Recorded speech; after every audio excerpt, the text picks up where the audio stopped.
everybody, welcome back to my channel. Today I am going to give you guys a bit of a health update, or I guess it's more than a bit of an update, I guess it's more significant.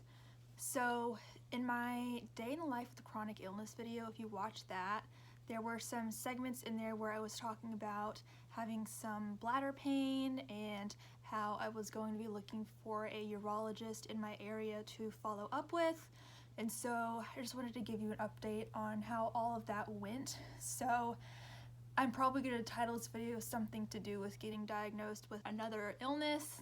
And so that is what this is going to be about. So let me back up a little bit. So I don't know if I mentioned this in the previous video or not, but I've been having very painful bladder symptoms for like 6 months now, and initially I thought I had a UTI and had several tests that indicated that I did not. I've had more pelvic exams than I care to remember, and I even ended up in the ER at one point because that's what the doctor recommended.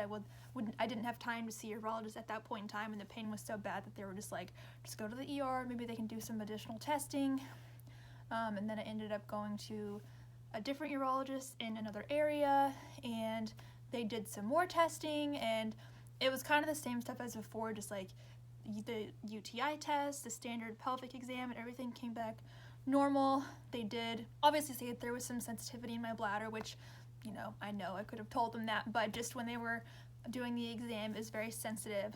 And so I didn't end up following up with them on that because I did move from the area and my symptoms subsided a little bit, but they've been kind of, like I said, on and off for the past 6 months or so, and then they got worse around Thanksgiving, and then this month, in January, they were just awful, and they still are. And so I finally was like, okay, I never really got an answer, so let me go ahead and find a new urologist in my area. And luckily with my insurance, I don't need to have a referral, so I didn't need to go to my family doctor in order to get referred. I was able to just make an appointment with the urologist that was in my insurance's network.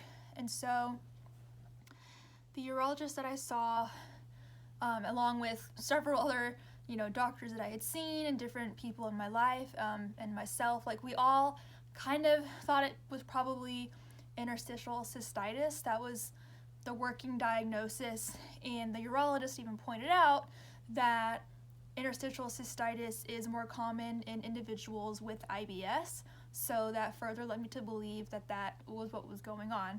And so for those of you that don't know, interstitial cystitis is a chronic bladder condition, and so it basically feels like you have all the symptoms of a UTI, but you don't. And so it's chronic bladder inflammation, pelvic pain, lower back pain, burning when you go to the bathroom, frequency and urgency with urination. For me, the feeling of just inflammation is constantly there. The burning and the pain is there 24/7 for me to some extent. Sometimes it's crippling. I literally am losing my mind because my bladder and pelvic area are burning and throbbing so bad. And so I knew that something wasn't right and that wasn't normal, and so I'm glad that I followed up with the urologist and that he also expressed concern and wasn't trying to downplay it or anything like that. And so from there I ended up scheduling a cystoscopy, which is a bladder scope. So it's almost like a colonoscopy but for your bladder. They insert a tube with the camera up through your urethra, and they can see the way that your bladder looks and look for anything out of the ordinary. And so I had that done finally last week after, like I said, about 6 months of bladder pain, and the doctor did confirm that there was severe inflammation and there was also an infection, but I think the UTI must have just came up recently because, like I said, I've had so many different urinalyses and pelvic exams and things like that, and everything was coming back negative. So I think I just happened to also recently get a UTI, but he said that there was also severe inflammation and on my medical records online, it does say interstitial cystitis.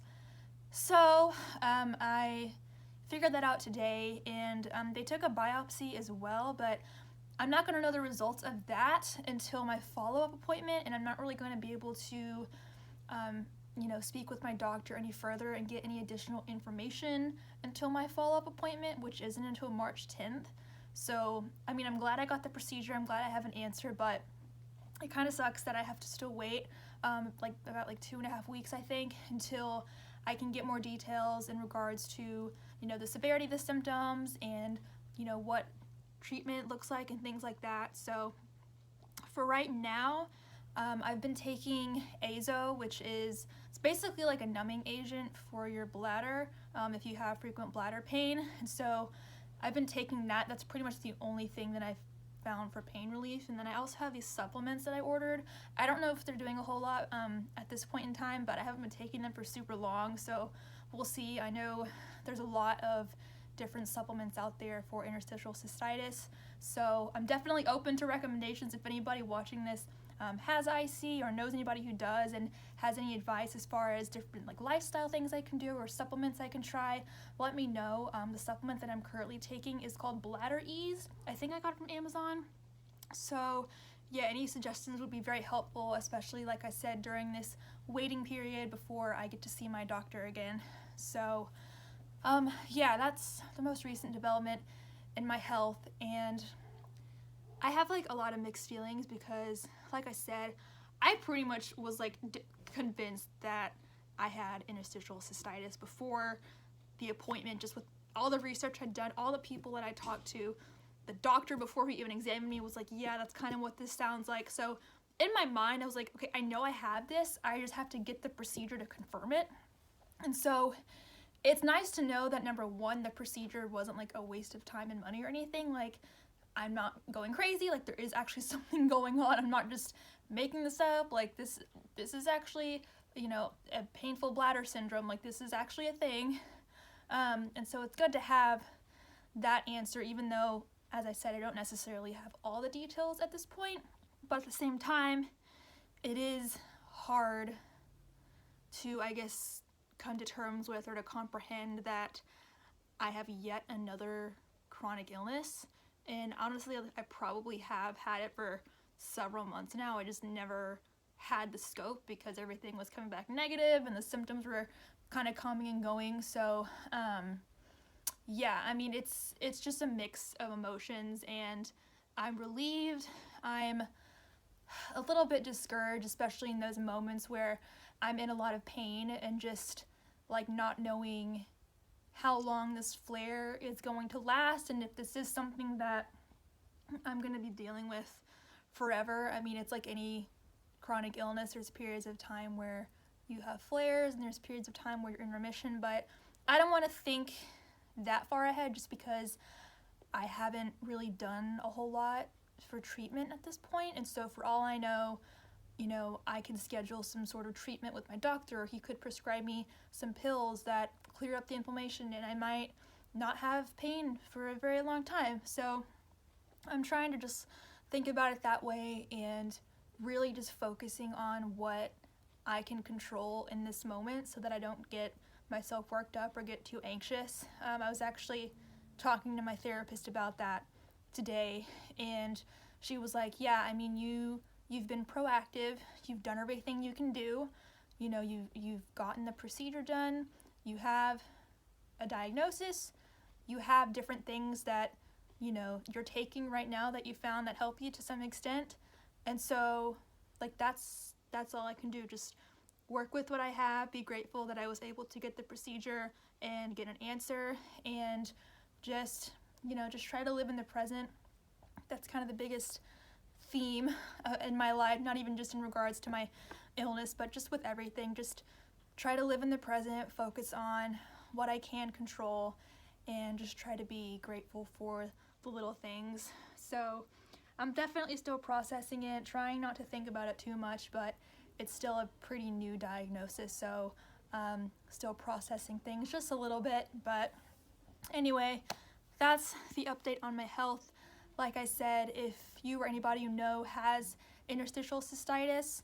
You know, please let me know. Feel free to share your story and give me any tips and advice that you might have. And if you're somebody that has one chronic illness or several chronic illnesses, just know that you're not alone. I feel you, and things will get better. Just do the best you can and focus on what you can control. So I think that's it for this video, and I'll talk to you guys later. Bye.